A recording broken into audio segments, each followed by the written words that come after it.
Imagine a young woman stepping onto the throne of England, her crown heavy with the weight of a fractured nation, her heart scarred by a childhood of betrayal and loss.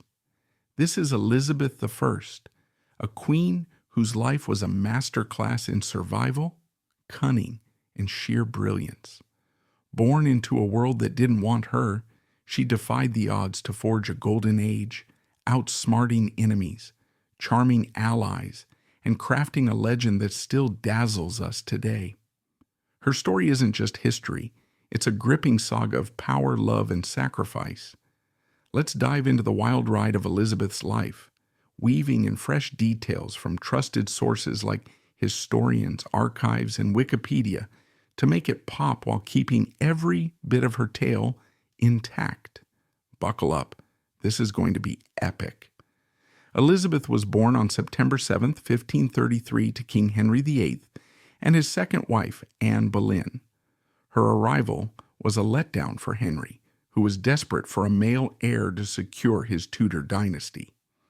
According to historian Alison Weir, the court's disappointment was palpable. Henry had upended England's religious order to marry Anne, and all he got was a girl. Things got worse when Anne was executed in 1536, accused of adultery, incest, and treason. Charges most historians like David Starkey call fabricated to get her out of the way. At just 2.5, Elizabeth was declared illegitimate, stripped of her title as princess, and sent to live in near poverty at Hatfield House. Imagine a toddler royal, once pampered, now scraping by with outdated clothes and a skeleton staff. Yet this rough start shaped her. Elizabeth's early years taught her to be tough, watchful, and fiercely independent.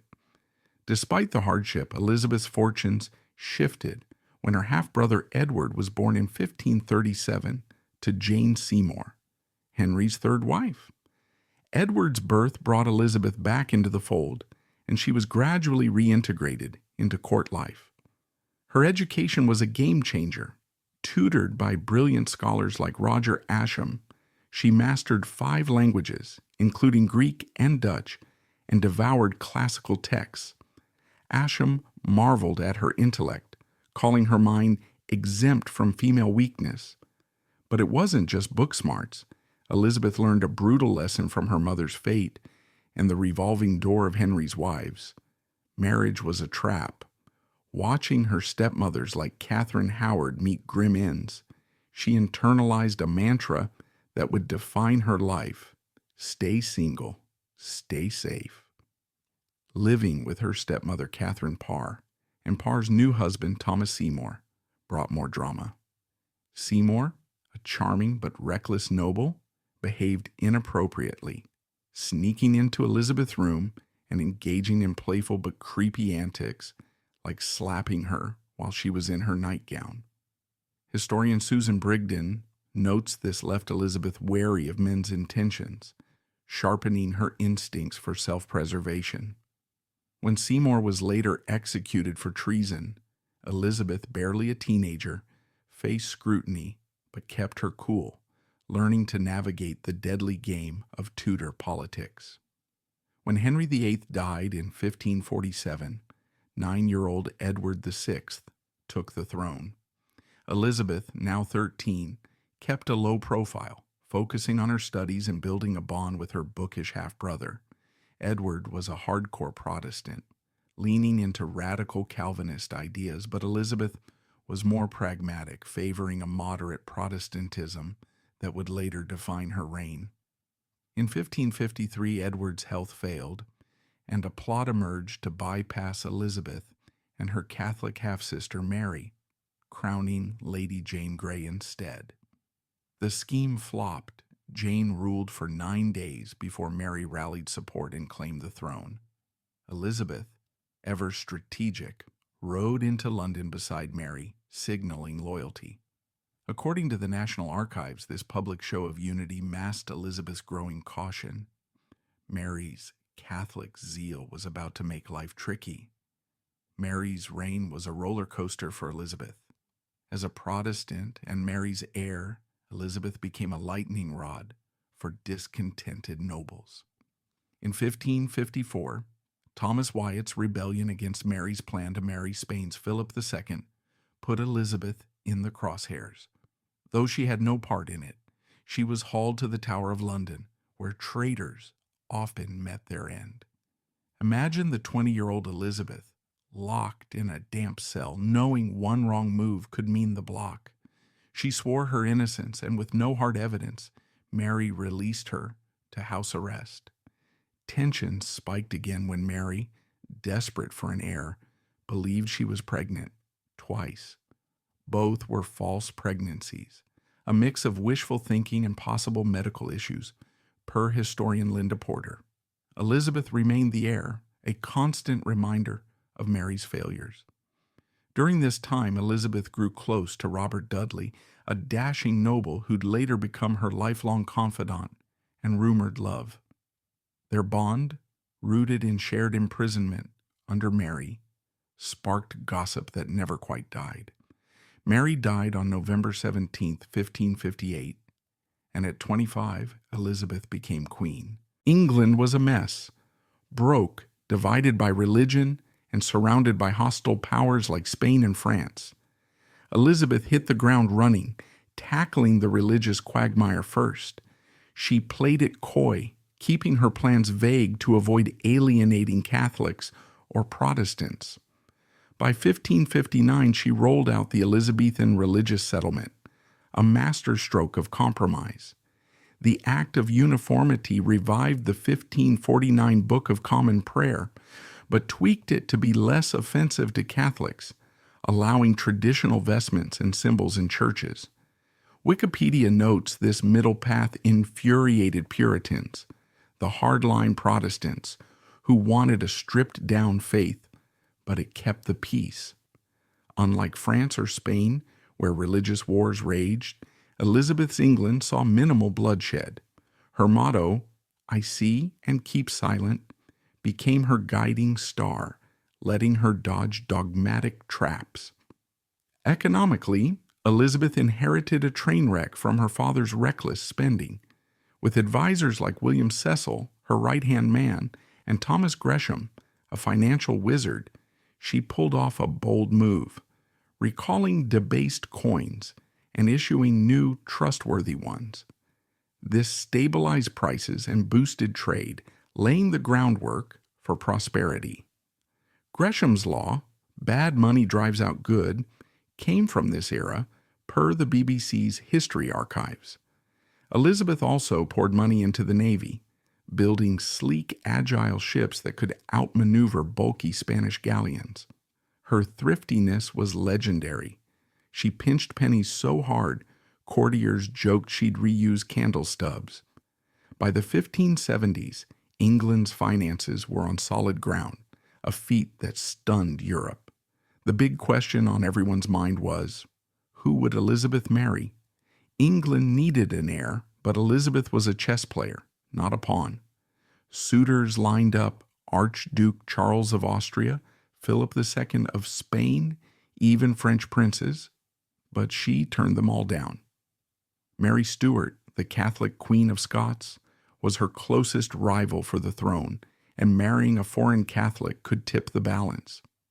Elizabeth flirted with Robert Dudley, now Earl of Leicester, but marriage rumors fizzled.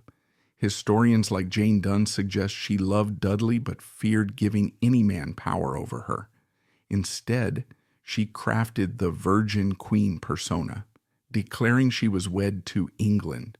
This wasn't just PR, it was a power move, letting her dodge alliances that could drag England into wars. Per the British Library, her courtly love games with suitors kept diplomats guessing, buying her time to strengthen her rule. Elizabeth I's appearance was meticulously crafted to embody her divine authority, becoming a cornerstone of her legend.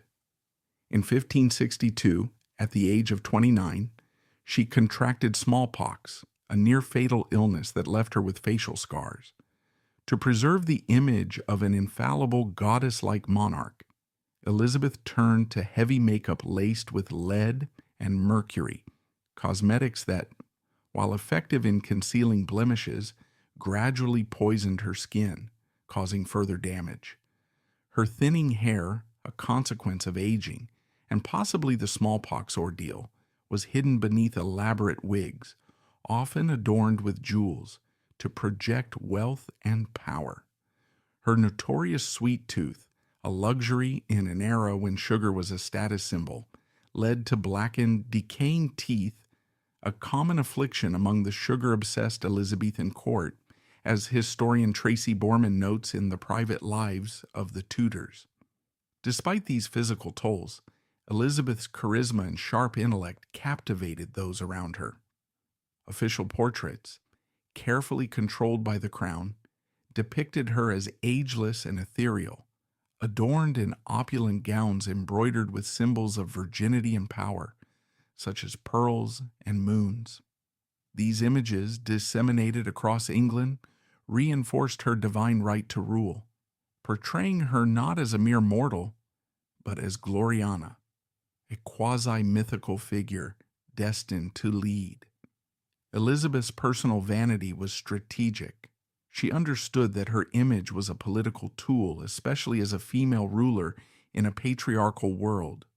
Courtiers and artists were expected to flatter her, and she banned unflattering depictions. Her wardrobe, numbering over 2,000 gowns by the end of her reign according to the Victoria and Albert Museum, was a spectacle of wealth and authority, with each outfit designed to dazzle foreign ambassadors and her own subjects. Yet beneath the facade, Elizabeth was frugal, reusing dresses and carefully managing her court's finances. This duality, public splendor paired with private pragmatism, defined her approach to queenship. Elizabeth's 44-year reign ignited a cultural explosion that laid the foundations of the English Renaissance. Her court was a vibrant hub of intellectual and artistic activity, attracting some of the greatest literary minds of the era. William Shakespeare, Christopher Marlowe, and Ben Jonson produced works that not only entertained but also grappled with themes of power, identity, and human nature, shaping English literature for centuries.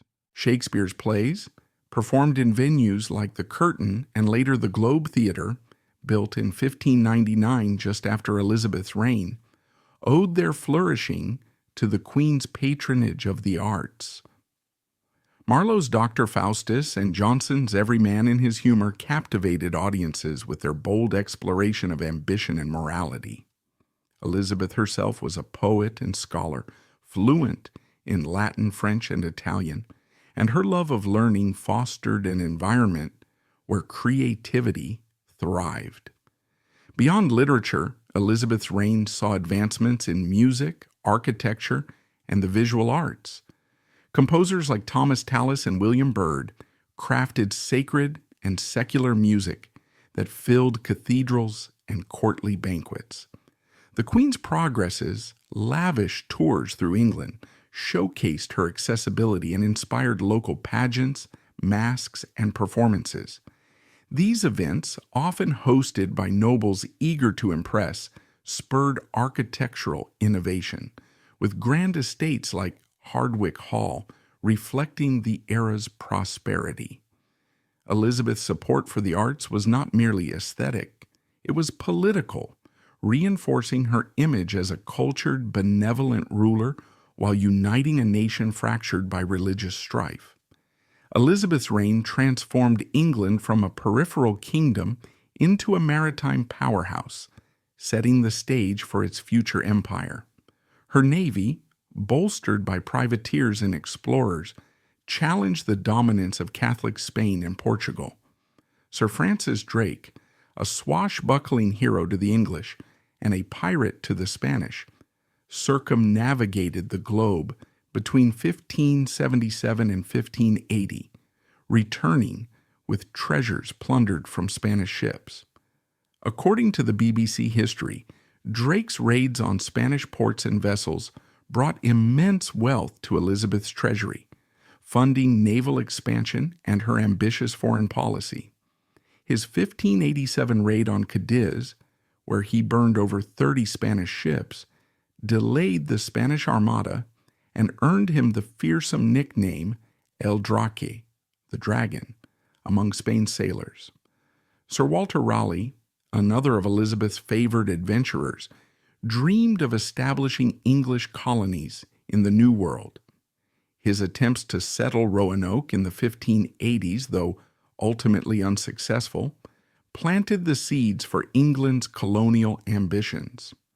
These ventures, coupled with John Hawkins' innovations in ship design, sleeker, faster vessels that outmaneuvered Spain's lumbering galleons, strengthened England's naval prowess. By the end of Elizabeth's reign, England's maritime confidence had laid the groundwork for the British Empire, even if the full fruits of colonization would only emerge under her successors. Elizabeth's reign was perpetually shadowed by religious and political threats, with Catholic Europe viewing her Protestant rule as illegitimate. Spain, under King Philip II, emerged as her greatest adversary, their rivalry fueled by England's support for Dutch rebels fighting Spanish rule in the Netherlands. The 1570 excommunication of Elizabeth by Pope Pius V, who declared her a heretic and absolved Catholics of loyalty to her, intensified the danger, effectively sanctioning assassination attempts. The 1569 Northern Rebellion, a Catholic uprising in England's north, aimed to depose Elizabeth and install Mary, Queen of Scots, her Catholic cousin, on the throne. Though the rebellion was swiftly crushed, it underscored the fragility of Elizabeth's position. Mary, Queen of Scots, was Elizabeth's most persistent challenge. Fleeing Scotland in 1568 after a series of scandals, including the murder of her second husband, Lord Darnley, and her hasty marriage to the prime suspect, the Earl of Bothwell, Mary sought refuge in England. Her arrival was a political nightmare for Elizabeth. As a Catholic with a legitimate claim to the English throne, descended from Henry VII, Mary was a rallying point for disaffected Catholics. Elizabeth, wary of her cousin's ambitions, placed her under house arrest for 19 years, moving her between fortified castles like Sheffield and Chatsworth. Mary's presence fueled conspiracies, including the 1571 Ridolfi plot, which sought to assassinate Elizabeth and spark a Spanish invasion. Francis Walsingham, Elizabeth's spy master, built a sophisticated intelligence network to counter these threats. According to historian Stephen Alford in The Watchers, Walsingham's spies infiltrated Catholic circles across Europe, intercepting coded messages and uncovering plots with ruthless efficiency. In 1586, Walsingham orchestrated the Babington Plot, a sting operation that sealed Mary's fate. His agents intercepted letters in which Mary endorsed a conspiracy to assassinate Elizabeth and seize the throne. The evidence was irrefutable, but Elizabeth hesitated. Executing an anointed queen risked setting a dangerous precedent and provoking Catholic retaliation. After months of deliberation, she signed Mary's death warrant. On February 8, 1587, Mary was beheaded at Fotheringhay Castle, dressed in crimson to symbolize martyrdom. Her execution, described in vivid detail by eyewitnesses, was a grisly affair. Her small dog emerged from her skirts, soaked in blood, as the executioner required multiple blows to sever her head. Elizabeth, devastated, claimed the execution was carried out against her wishes, even imprisoning the official who delivered the warrant. Historians like Alison Weir, in The Life of Elizabeth Thurn, debate whether her distress was genuine or a calculated performance to deflect blame. Regardless, Mary's death removed a potent threat but haunted Elizabeth, a stark reminder of the brutal realities of her rule. The defeat of the Spanish Armada in 1588 was the pinnacle of Elizabeth's reign, a victory that cemented England's emergence as a global power. Philip II, enraged by England's support for the Dutch and Drake's raids, launched a colossal fleet of 130 ships, carrying 30,000 men to invade England and restore Catholic rule. Elizabeth's navy, commanded by Lord Charles Howard and Francis Drake, was outnumbered but agile. Drake's 1587 raid on Cadiz had already disrupted Spain's preparations, destroying ships and supplies. When the Armada entered the English Channel in July 1588, England's smaller, faster ships harassed the Spanish formation, avoiding direct confrontation with the heavily armed galleons. The turning point came at Gravelines, where English fireships, vessels packed with combustibles and set ablaze, scattered the Armada's tightly packed crescent formation. A sudden storm, later dubbed the Protestant Wind by English chroniclers, battered the Spanish fleet, driving many ships onto the rocky coasts of Scotland and Ireland. According to the National Maritime Museum, fewer than 40 of the 130 Spanish ships returned home, with thousands of sailors lost to battle, disease, or shipwreck. Elizabeth's iconic speech at Tilbury, delivered to her assembled troops as the Armada approached, captured her defiance. "I know I have the body but of a weak and feeble woman, but I have the heart and stomach of a king, and of a king of England too." Though she never fought in battle, the speech, preserved in letters and chronicles, immortalized her as a warrior queen. The Armada's defeat was a psychological and strategic triumph. It shattered Spain's aura of invincibility and boosted English confidence, proving that a small Protestant nation could defy Europe's Catholic superpower. The victory also secured Elizabeth's throne, silencing Catholic plotters and solidifying her divine mandate. The 1590s, often called Elizabeth's second reign, were marked by mounting difficulties. Costly wars in the Netherlands and France, aimed at curbing Spanish influence, strained England's finances. The 9 Years' War in Ireland, 1594 to 1603, led by Hugh O'Neill, Earl of Tyrone, proved particularly draining, with Irish rebels employing guerrilla tactics against English forces. Poor harvests, exacerbated by bad weather, led to food shortages and skyrocketing prices, fueling discontent among the common people. High taxes to fund military campaigns sparked grumbling, and the lack of a clear successor kept the court on edge. The deaths of Elizabeth's trusted advisors, William Cecil in 1598, Francis Walsingham in 1590, left a void filled by younger, ambitious courtiers like Robert Devereux, Earl of Essex. Essex, once a favorite of the Queen, proved a liability. His military campaigns, including a disastrous expedition to Ireland in 1599, failed spectacularly, and his arrogance alienated the court.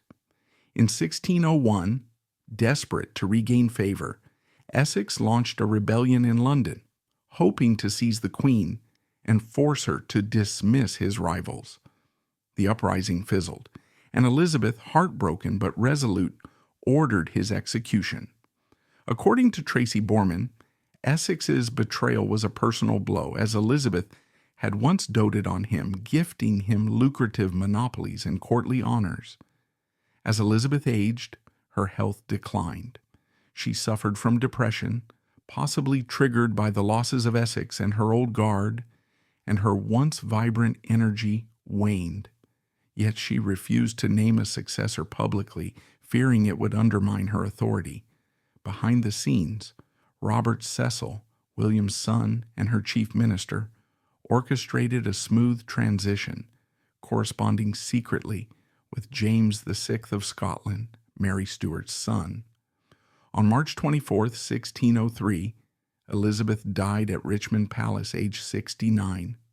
A ring found on her finger, now housed at the Victoria and Albert Museum, contained miniatures of herself and her mother, Anne Boleyn, a poignant reminder of the executed queen whose legacy shaped Elizabeth's life.